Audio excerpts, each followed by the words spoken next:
देश अभी बहुत कड़े संघर्ष से निकला और हमने जीत दर्ज करी, ये सब लोग जानते हैं। पर कई बार इंजीनियर्स का भी सपना होता है कि क्या मैं इंडियन आर्मी को सर्व कर सकता हूं, या मुझे जवान बनकर बंदूक उठाकर ये काम करना पड़ेगा। पर इंडियन आर्मी आपके लिए एक ऐसा कोर्स लाता है जो वो ही कर सकता है जिसने जेईई मेन दिया हो। बिल्कुल सही आप सुन रहे हो। उस कोर्स के बारे में थोड़ा सा मैं आपको बताना चाहता हूँ। ये जो कोर्स आपको दिखाई दे रहा है, ये इंडियन आर्मी द्वारा लॉन्च करा गया है। इसे बोलते हैं TES 54 कोर्स का नाम है।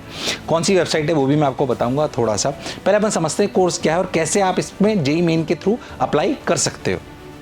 कोर्स के बारे में थोड़ा सा समझते हैं कि पहली बात, इसको कौन दे सकता है, इसकी एलिजिबिलिटी क्राइटेरिया क्या है। इसका eligibility criteria 10+2 technical entry scheme TES 54। ये पोस्ट का नाम है, जो बेसिकली 10+2 वाले बच्चे हैं वो इसको कर सकते हैं। इसमें सिर्फ और सिर्फ 90 सीट्स हैं।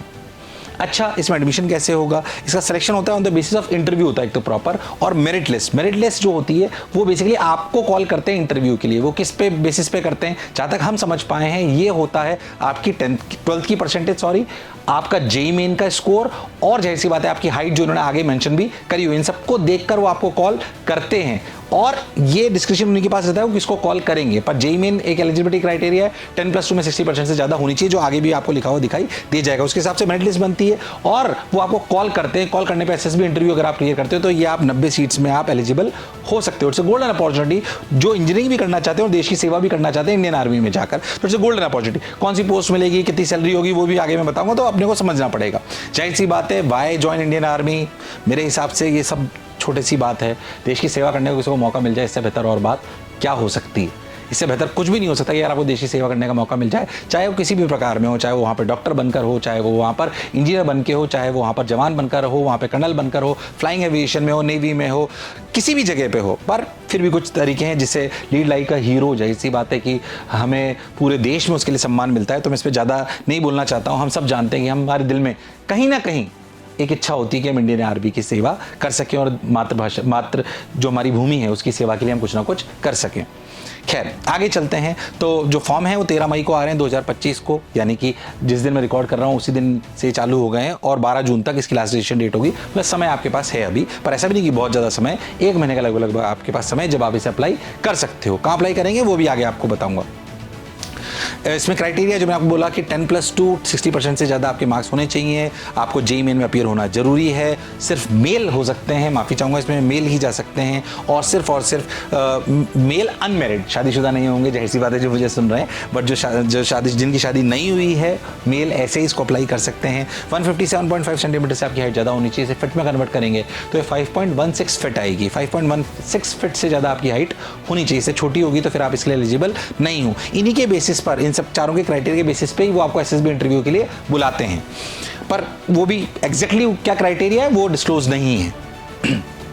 इसके बाद हम बात करते हैं मिनिमम एज 16 ईयर्स 6 मंथ्स होनी चाहिए, मैक्सिमम एज 19 ईयर्स 6 मंथ होनी चाहिए। The candidate should not be born before 2 July 2006 and not after 1 जुलाई 2009। तो आप इसी डेट के बीच में कभी न कभी पैदा हुए होने चाहिए, यानी कि जैसे कि हम इसके लिए अप्लाई नहीं कर सकते चाहे हमारी कितनी भी इच्छा हो। तो सिर्फ ये उनके लिए एलिजिबिलिटी है जो इसी डेट के बीच में पैदा हुए हैं।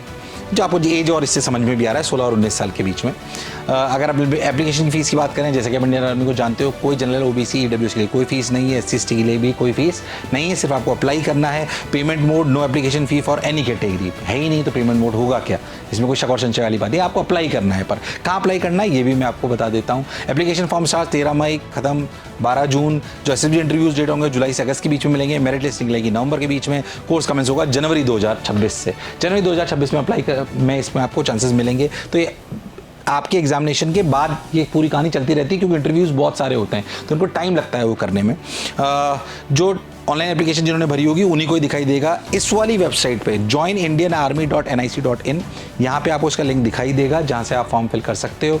वो फॉर्म का लिंक जैसे ही हमारे पास अवेलेबल होगा इस वीडियो में, वैसे ही हम आपको नीचे लिंक में दे देंगे, तो वहाँ से भी आप उसको अप्लाई कर सकते हो। आपको वेबसाइट का लिंक भी नीचे मिल जाएगा। और छोटी सी बात करते हैं कि भाई details are is under. Phase 1 में क्या होगा, जो बेसिकली जब आप अगर सेलेक्ट हो जाते हो तो बेसिकली 4 साल का कोर्स है। बच्चे के मन में होता है कितने साल का कोर्स है, ये 4 साल का कोर्स है। Phase 1 integrated basic military training and engineering training at CME Pune, MCTE, MHOW, MSEME Secunderabad for 3 years. तो बेसिकली 3 साल आप इन जगह में से कहीं रह सकते हो। फेज़ 2 जो आपकी ट्रेनिंग होती है वो integrated basic military training and engineering training for 1 year at IMA Dehradun और designated PCTA pre commission training and academy. वैसे अमूमन जो जहाँ तक मुझे याद है ये देहरादून में ऐसी ट्रेनिंग्स कराया करते हैं और आपको 4 साल के लिए इंजीनियरिंग की डिग्री मिलेगी। और इसमें थोड़े से नियम इन्होंने दिए हुए हैं कि भाई आप 2 बार रेलीगेशन से ज़्यादा नहीं कर सकते हो। उस पर मैं बहुत ज़्यादा डिटेल में नहीं जाना चाहता हूँ। तो जब आप जाओगे तो आप अगर एंटर कर जाओगे तो आपको नियम, हर संस्थान के नियम कुछ ना कुछ होते हैं। IITs में जाएंगे तो भी होते हैं। जाहिर सी बात है आर्मी में जा रहे हैं तो अनुशासन की अपेक्षाएं आपसे ज़्यादा होगी, पर सेवा करने का मात्र भूमि के लिए मौका मिले इससे बेहतर कोई बात नहीं हो सकती। कोर्स ड्यूरेशन 4 years होगी। Job description after completion 4 years of the course the cadet will get the rank of lieutenant जिसे अपन बोलते हैं कई बार, हालांकि इसका सही प्रोनाउंसिएशन लेफ्टिनेंट है। तो ये आप बन के बाहर आओगे। इसके बाद रैंकिंग बढ़ती जाती है, अलग कैटेगरी में आप आगे कर्नल तक जाओगे, बहुत सारी जगह जाते हो आप। तो इसमें भी डिपेंड करता है कि आप कौन सी उसकी बटालियन में जाते हो या कौन सी कैटेगरी में आप जाते हो, ये आप पर डिपेंड करता है, जो अलग अलग चीज़ों पर डिपेंड करेगा, मतलब डिपेंड करता है। जॉब ड्यूरेशन परमानेंट कमीशन, यानी कि बेसिकली आप जो पूरे रूल्स एंड रेगुलेशन जो आर्मी के हैं उसको आपको फॉलो करना होता है। परमानेंट जॉब हो जाएगी बेसिकली, अगर अपन सही शब्दों में समझें। सैलरी कई बात के लिए होती है, हालांकि मात्र भूमि की सेवा के लिए जब बात हो तो सैलरी पे बहुत ज़्यादा बात नहीं करनी चाहिए, पर फिर भी अपन समझें कि हैंडसम सैलरी होती है 56,000, पर आप सभी लोग जानते होंगे उसके बाद जो लेवल 10 बढ़ता जाता है उस तक वो सैलरी 1,77,500 तक चली जाती है। करंट स्टेटस है। आप जब जाओगे तो धीरे धीरे और बढ़ चुकी होगी, अगला कमीशन भी लग चुका होगा, पे कमीशन जिसे अपन बोलते हैं। पर आप सब लोग जानते हो कि अगर मॉनेटरी वाइज बात करें तो इसके अलावा जो आर्मी के ऑफिशियल्स होते हैं उनको बहुत सारी फैसिलिटीज़ होती है, मतलब सर्वेंट्स मिलना, क्वार्टर्स मिलना, हर चीज़ में सब्सिडी मिलना। तो सैलरी बहुत छोटी सी हो जाती है, खर्चा कुछ होता ही नहीं।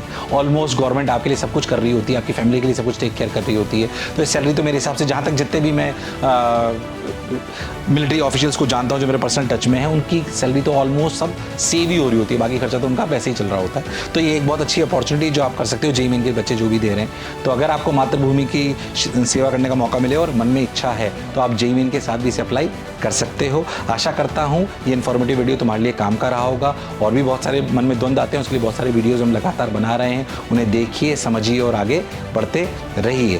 भारत माता की जय। Thank you.